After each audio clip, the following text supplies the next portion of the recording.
Hello everyone, তো welcome to my new video. তো চলো শুরু করা যাক। তো প্রথমেই ছাদে চলে এসেছি। তো ছাদে চলে এসেই আমার কিছু টুকটাক কাজ ছিল, তো সেগুলোই করবো ভাবলাম, তো সেগুলোই করা শুরু করে দিলাম। এই দেখো, এই চন্দ্রমল্লিকাটা না, এখন তো সবাই চন্দ্রমল্লিকা অলরেডি লাগিয়ে ফেলেছে, তো আমিও লাগিয়েছি।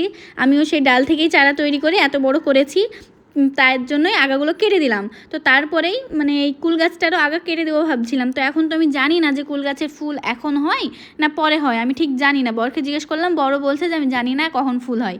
তো তার জন্য আমি মানে টুকটাক কেটে দিলাম, যেন গাছটা আরও ঝাঁকড়া হয় আর সুন্দরভাবে ফুল দেয়। তারপরে কেটে দেওয়ার পরে আমি অবশ্যই ফাঙ্গিসাইড লাগিয়েছি, কারণ এর আগে আমি ভুল করেছি ফাঙ্গিসাইড না লাগিয়ে, তো সেই ভুলটা আমি আর করতে চাই না। তো তার জন্যই যেগুলো কাটলাম তাতেই ফাঙ্গিসাইড দিয়ে দিয়েছি। তো তোমরাও যদি কোনো কিছু মানে কাটাকুটু করো, তো ফাঙ্গিসাইড অবশ্যই দেবে। ফাঙ্গিসাইড না থাকলে হলুদ বা নেল পেন্ট কিছু একটা দিয়ে দিতে পারো। তো তারপরে ওখানে আমি রেখেছিলাম পেয়ারা গাছটা তো তোমরা দেখেছো যে কত ফলন দিয়েছিল। তো তার জন্য ওরকম ফলন সামনে আবার শীতকাল আসছে, তখন নেওয়ার জন্য আমি আবার ছোট্ট মানে প্রুনিং করে দিচ্ছিলাম হালকা ফুলকা। তো ফাঙ্গিসাইড তো লাগিয়ে দিয়েছি অবশ্যই। দেখো একটা ফুলও চলে এসেছে, তো আমি এখন ফুল নেব না, তার জন্য কেটে ফেলছিলাম।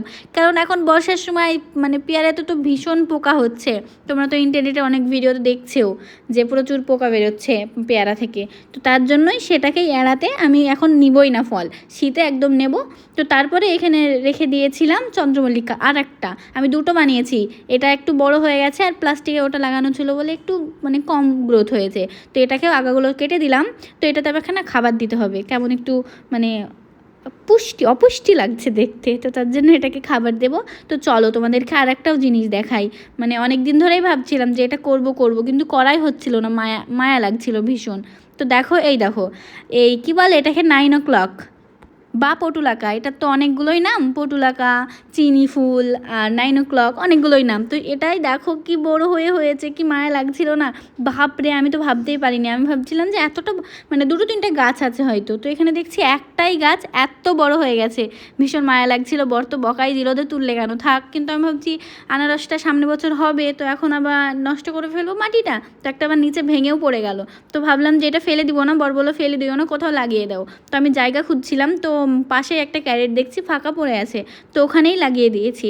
আমি না 2 দিন ছাদে যাইনি, এখন জানিও না যে গাছটা অলরেডি বেঁচে গেছে না মরে গেছে। তো এখানেই লাগিয়ে দিয়েছি। তো আজকের মতো এইটুকুই থাক, দেখা হচ্ছে তোমাদের সাথে নতুন কোনো ভিডিওতে। তো তোমরা কেমন টাইপের ভিডিও মানে লং দেখতে চাও, তো আমাকে কমেন্টে জানাও। আমি না স্ক্রিপ্টই খুঁজে পাচ্ছি না যে কী বড় ভিডিও বানাবো।